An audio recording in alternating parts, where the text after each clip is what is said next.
Magfa-file ang Pilipinas ng diplomatic protest laban sa plano ng China na magtatag ng National Nature Reserve sa Bajo de Masinloc. Tingin ng isang eksperto, paraan ito ng China para pigilan ng mga Pilipino na mangisda roon kahit na exclusive economic zone ito ng Pilipinas. Nakatutok si JP Soriano.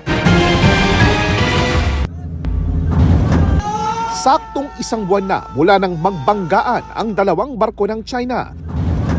Habang hinahabol ang barko ng Pilipinas na magdadala ng ayuda sa mga mangingisdang Pinoy sa Bajo de Masinloc. Ang China may ginagawa na namang panibagong hakbang sa lugar.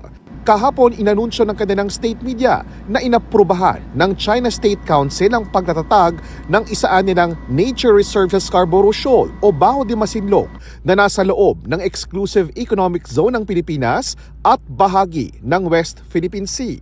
Ito raw ay para mapanatilian nila ang diversity, stability at sustainability ng lugar.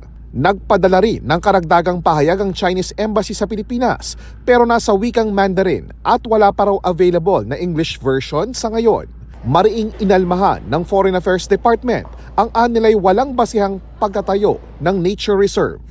The Philippines will be issuing a formal diplomatic protest against this illegitimate and unlawful action by China, as it clearly infringes upon the rights and interests of the Philippines in accordance with international law.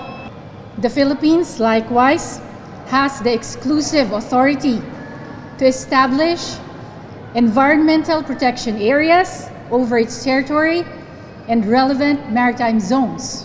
Inaangkin ng China ang halos buong South China Sea, kabilang na ang Bajo de Masinloc dahil bahagi raw ito ng kanilang 9 o 10 dash line historical map. Pero ibinasura na yan ng 2016 Arbitral Tribunal.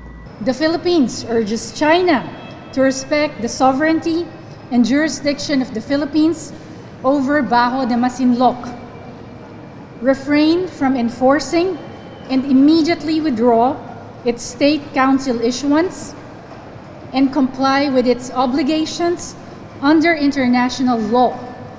Ipoprotesta man ng gobyerno ng Pilipinas ang anunsyo ng China na maglalagay sila ng nature reserve sa Bajo de Masinloc, tingin ng isang maritime law expert.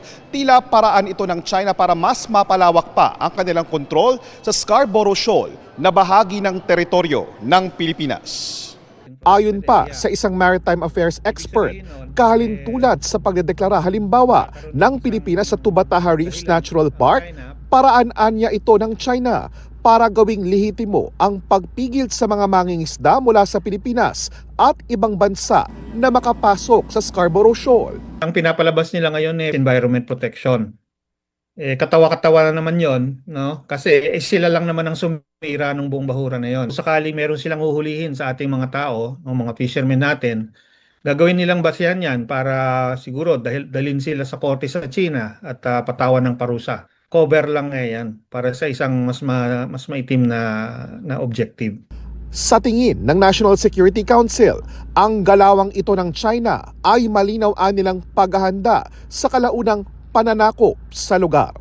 Para sa GMA Integrated News, ako po si JP Soriano, nakatutok 24 oras.